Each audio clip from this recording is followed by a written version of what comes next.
네, 김영환입니다. 인간은 어떤 존재일까요? 인간은 선한 존재일까요? 아니면 태어날 때부터 악한 존재일까요?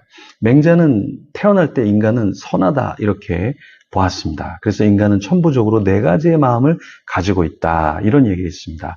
사람을 불쌍히 여기는 측은지심, 죄를 지으면 부끄러워하는 수호지심, 좋은 것도 한두 번 사양하는 마음인 사양지심, 옳고 그름을 아는 마음인 시비지심. 그래서 이런 인간의 마음이 각각 인의예지, 근원으로부터 나온다. 이렇게 얘기했습니다. 반면 서양의 존 로크는 인간이 굉장히 선하다. 그래서 성선설을 이야기했는데요. 로크는 인간이 신의 형상을 닮아서 이제 굉장히 좋은 피조물이고 이성을 가진 존재이기에 선하다. 이렇게 봤는데요. 자연 상태에서의 인간은 질서 있고 조화롭고 화평하다 이렇게 말했습니다. 이런 인간관에 기반한 로크는 왕권 신수설을 반대했어요. 그러니까 시민의 자연권과 양도할 수 없는 권리를 강조해서 영국의 명예혁명 이런 무연로 의회 민주주의를 세웠습니다. 이런 로크의 사상은 영국의 명예혁명이나 나중에 이제 프랑스 혁명 또 미국의 독립혁명에 굉장히 영향을 끼쳤죠. 그러니까 인간이 자연 상태에서 질서 있고 잘 살 수 있는데 왕권 신수설 같은 것에 의해서 인간이 지배를 받아서는 안 된다. 이런 이야기를 했던 거죠. 그런데 다시 동양의 어떠한 사상으로 넘어오면 순자는 인간에 대해서 어떻게 이야기했냐면 성악설을 얘기했어요. 인간은 굉장히 악하다 이렇게 봤습니다. 그래서 순자가 어떤 얘기를 하냐면 인간의 성품은 악하다. 선한 것은 인위다. 이런 얘기를 했는데 이게 무슨 말이냐면 인간은 순한 것이 아니라 그 본성이 악하다. 이렇게 말했습니다. 그렇기 때문에 선한 인간은 태어나지 않고 인위적인 노력을 통해서 가능하다 이야기를 한 거죠. 토마스 홉스라는 철학자는 인간을 굉장히 악한 존재다 이렇게 이야기를 했는데요. 홉스는 인간은 이기적이고 욕심이 많아서 자연 상태에서 평화롭게 서로 지킬 수 없다. 서로를 해친다. 이렇게 본 거죠.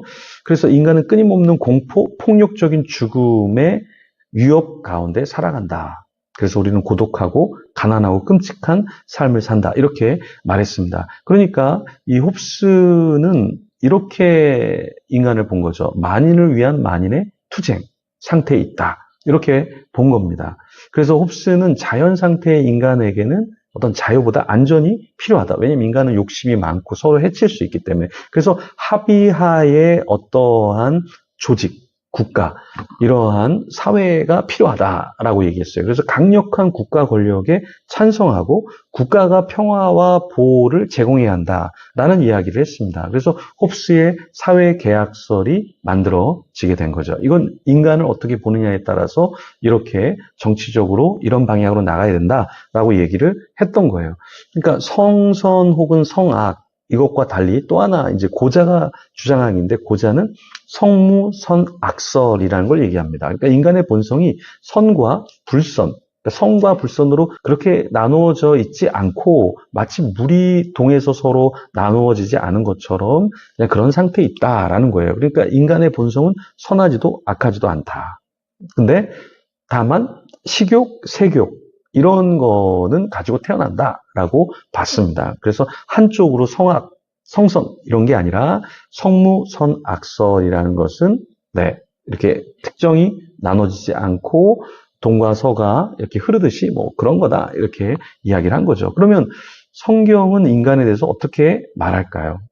창세기를 큰 틀로 보면 인간은 하나님의 창조이기 때문에 아름답게 선하게 창조가 됐죠. 그런데 죄를 짓고 나서 어떻게 됐습니까? 인간은 죄를 짓고 죄로 향할 수밖에 없는 그런 존재가 된 거죠. 그러니까 선하게 태어났지만 죄를 지은 뒤에는 악한 존재가 됐다. 이게 성경적인 관점이죠. 오늘 본문을 조금 더 보면서 하나님이 왜 인간을 심판하실 수밖에 없는가 보면 우리가 악하기 때문에 그렇게 하셨다. 그런데 선한 하나님은 또 어떻게 하셨습니까?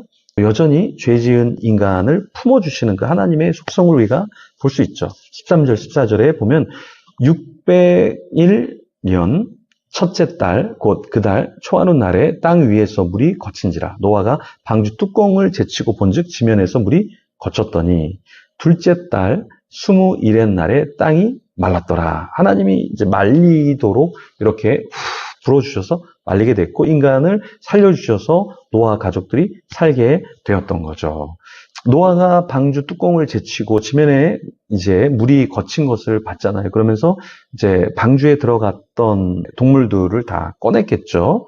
그리고 방주에서 나올 때가 됐을 때 노아가 뭘 했어요? 방주의 뚜껑을 제치고 그리고 나오도록 도왔죠. 자, 지도자의 역할은 무엇이냐면 지도자는 원치 않아도 방주에 들어가야 됩니다. 막 외쳐야 돼요.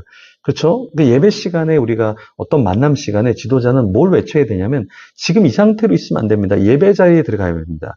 기도의 자리에 들어가야 됩니다. 찬양의 자리에 들어가야 됩니다. 헌신의 자리에 들어가야 됩니다. 섬김의 자리에 들어가야 됩니다. 선교의 자리로 나가야 됩니다. 자꾸 어디로 가야 될지 지도자는 이야기해야 돼요. 잘 되는 사람은 어떤 사람이냐면 지도자가 조금 기도하셔야 됩니다. 혹은 지도자가 성실히 사셔야 됩니다. 진실하게 살아야 됩니다. 이런 얘기를 할 때 그 이야기를 들으면 축복이 임하는데 지도자가 얘기해도 저는 노는 게 좋아요. 저는 욕심 많이 부리는 게 좋아요.